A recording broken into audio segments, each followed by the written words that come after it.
Profound political disunity. This was a key feature of the Roman Empire in its final slide to collapse. The shared values and consensus which had held the empire's core together dissolved, leaving petty fiefdoms to war among themselves for what power and swag remained. Today we have several types of political disunity.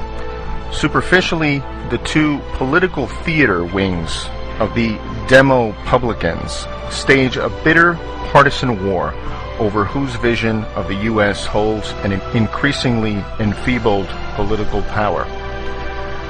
But this is all theater and artifice. Neither wing has any vision or values of substance. Each slavishly serves their masters, the corporate cartels and financial oligarchy, while feeding their vast constituencies in the savior state with borrowed treasure to maintain the power. However, the real disunity is between a doomed status quo and those willing to deal with reality. Right now, those willing to deal with reality are few, but they have the distinct advantage of reality on their side, while the status quo has only propaganda, artifice, phony political theater, and empty promises. The disunity stems from the public's innate desire to hold on to the empty promises and cling to hope offered by the status quo that these grandiose, impossible promises will be met, despite the abundant factual evidence to the contrary. Every attempt to lead the public towards the realization that the present is unsustainable is crushed by a frantic assault by the cartels and players who will lose power and profits when the status quo crumbles. Promises always sound better than reality until a crisis punctures the promises. But the anger generated by this deflation of too good to be true promises threatens both rationality and stability. And what of the leadership? The weakness of what passes for leadership today is not just a matter of bad luck, but of the corruption of politics to the point that it only attracts sycophants, moral midgets, and sociopaths. It's easy to blame those attracted to the game for this, but the real cause is the American people, who reject honesty in favor of artifice and promises. The American public is childlike, self-centered, myopic, ill-informed, and ultimately uncaring about anything but getting what's theirs. Thus, anyone who promises that their share of the swag will remain untouched wins, and anyone who suggests the swag is unsustainable is rejected.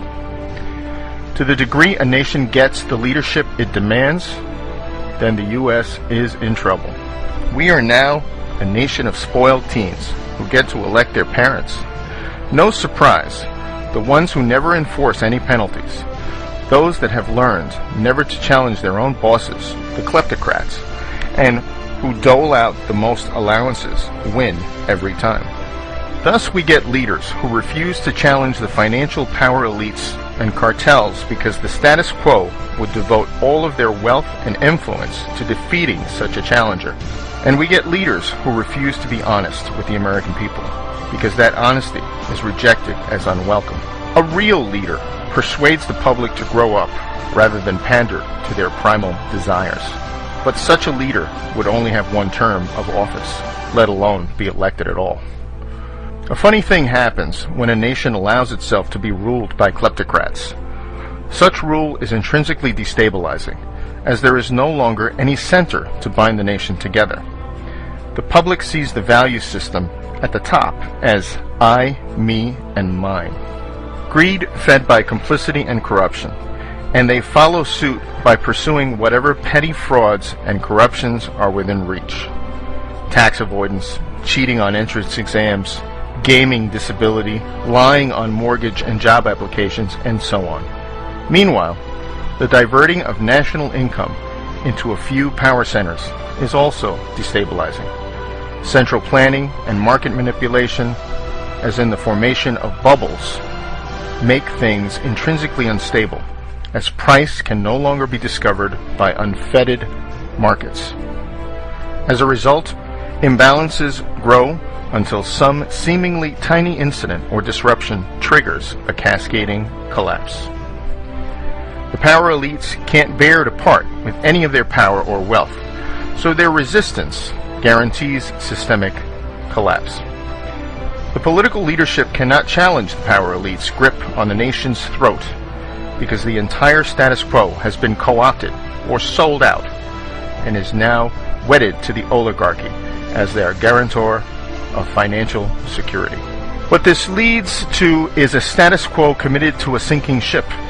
The very imbalances created by a financial elite and the enabling central planning doom the system. But since everyone within the status quo depends on it for their own slice of wealth and power, then no one dares speak up in favor of reality. Complicity is the order of the day, but complicity can't stop the ship from sinking. Although it is unpopular to say so, some aspects of our morality in the U.S. have been corrupted as well by a societal desire for wealth and a focus on acquiring it above all things, and by a desire for political power masquerading as morality. Complicity and dependence erode the soul. Political and financial fixes alone can't fix the rot.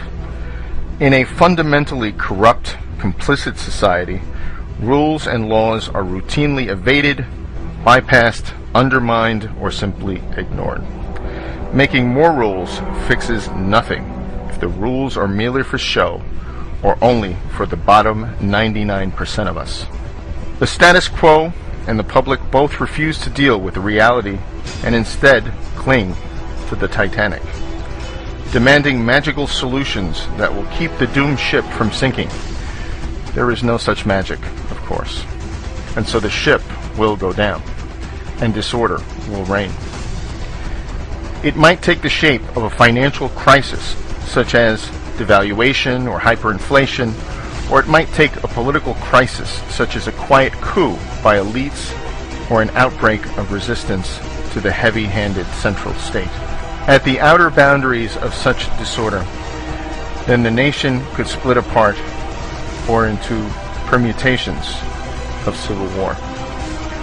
The salient feature of instability is its unpredictability.